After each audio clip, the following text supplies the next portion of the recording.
Here's a number that stopped me cold. Research shows that the average person is only truly listened to for about 17 seconds before someone interrupts or tunes out. 17 seconds. That's not even enough time to finish a thought. And yet, you've seen certain people walk into a room and command it. You've watched leaders speak and have everyone hanging on every single word. You've witnessed someone pitch an idea and have the entire room nodding before they're even halfway through.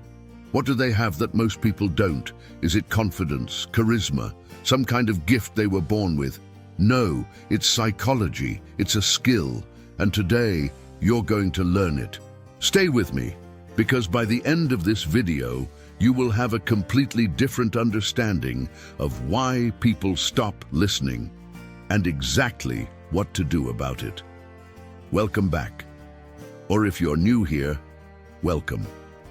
This channel is dedicated to one thing: giving professionals and leaders the psychological edge they need to communicate at the highest level. Hit that subscribe button if you want more content like this, because we go deep here. Not surface-level tips, but real frameworks backed by science. Now, let's talk about why most people, including incredibly smart, talented professionals, struggle to get others to truly listen to them. Part 1. Why people stop listening. First, we need to understand the enemy, because you can't fix something you don't understand. Here's the uncomfortable truth. People don't stop listening because your message isn't good. They stop listening because you haven't made them feel anything. The human brain, and I want you to really hear this, is not designed to process information. It is designed to survive, and survival runs on emotion. There's a landmark study by neuroscientist Antonio Damasio. He worked with patients who had damage to the emotional centers of their brains. These people had perfectly intact logic and reasoning, but they couldn't make decisions. They couldn't prioritize. They were paralyzed. Why?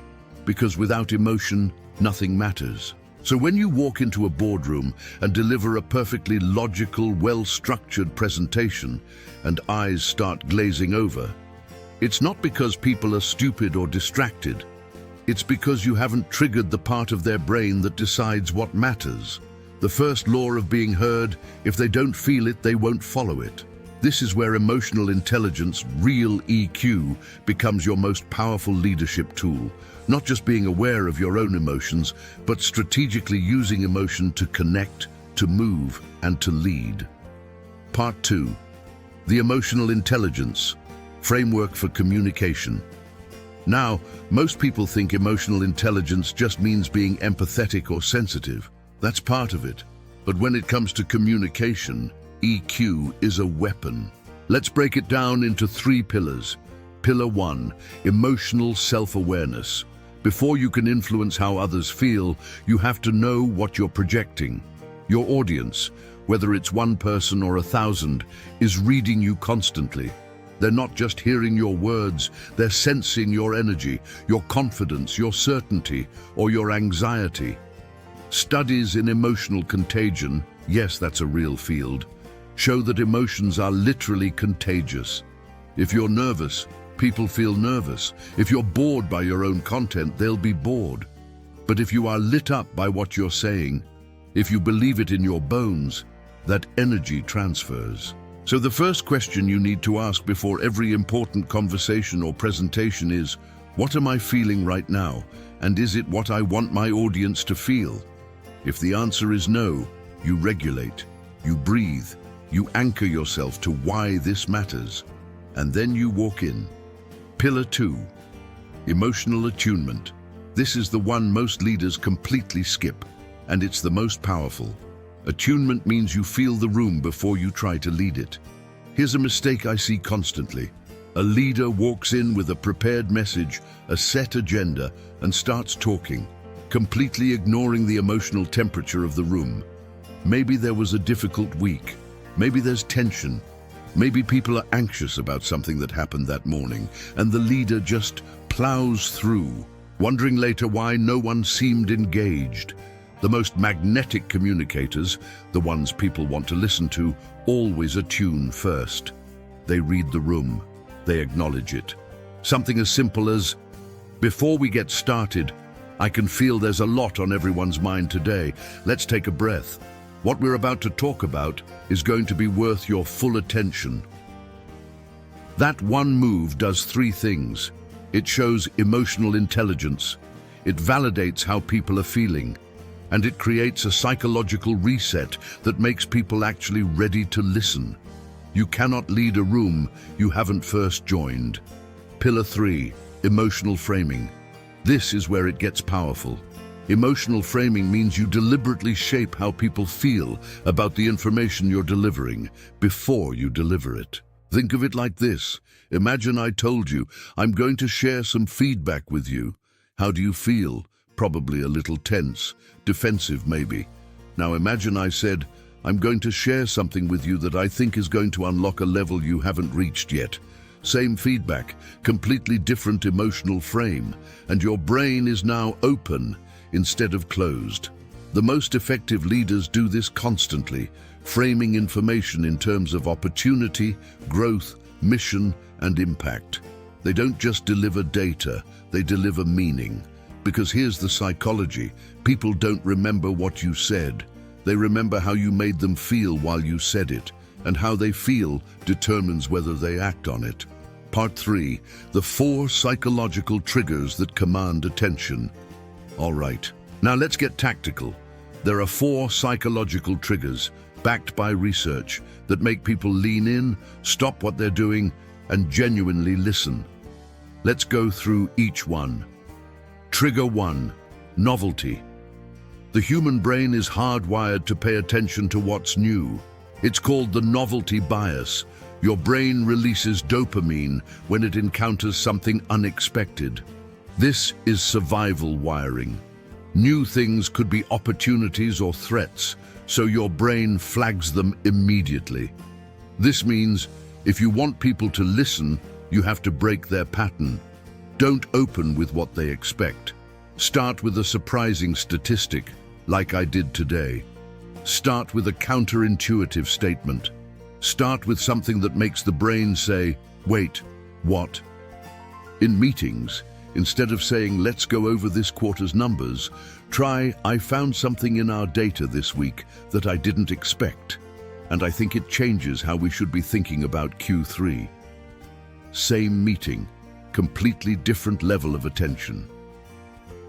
Trigger 2, relevance. Here's a hard truth. Nobody cares about your message until they know why it matters to them. It's called the WIFM principle, what's in it for me. And it's not selfishness, it's neuroscience. The brain prioritizes information that's personally relevant above everything else.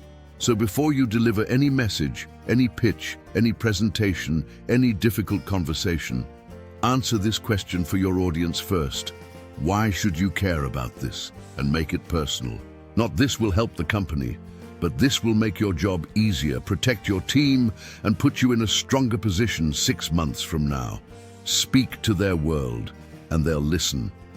Trigger 3, tension and open loops. This one is straight out of storytelling psychology, and it's deadly effective.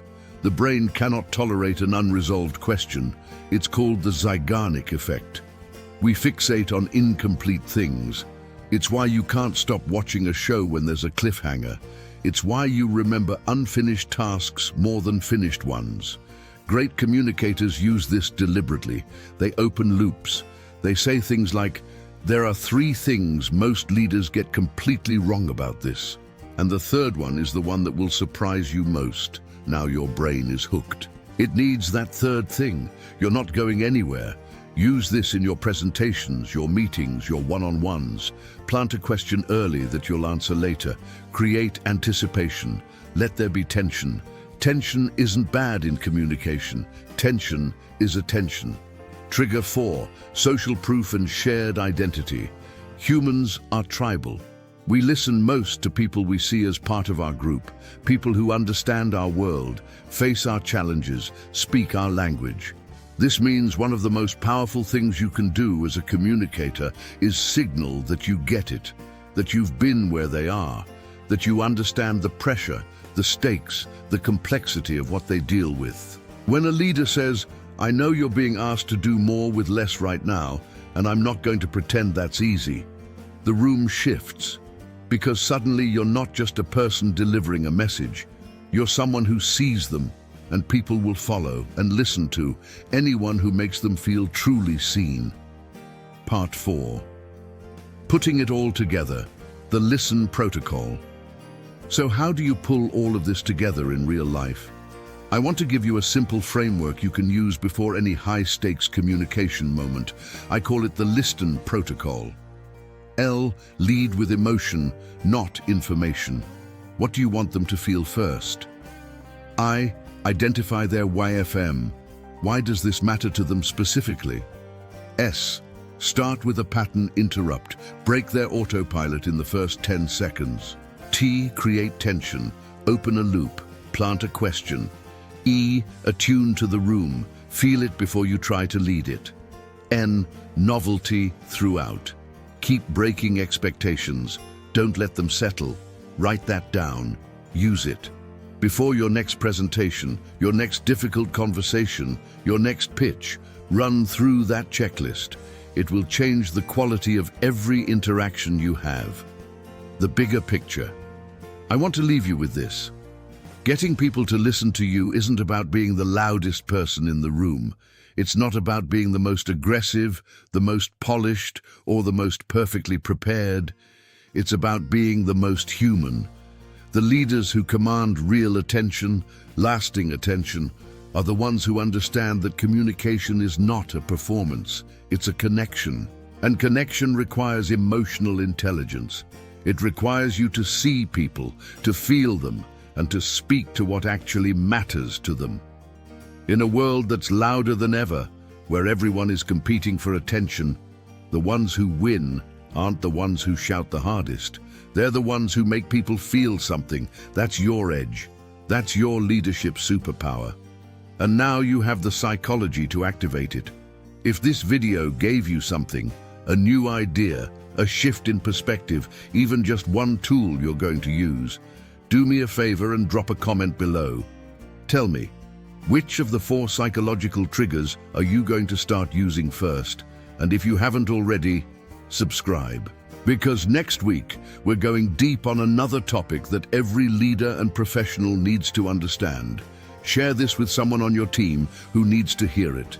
Because the best leaders don't just grow themselves, they grow the people around them. I'll see you in the next one.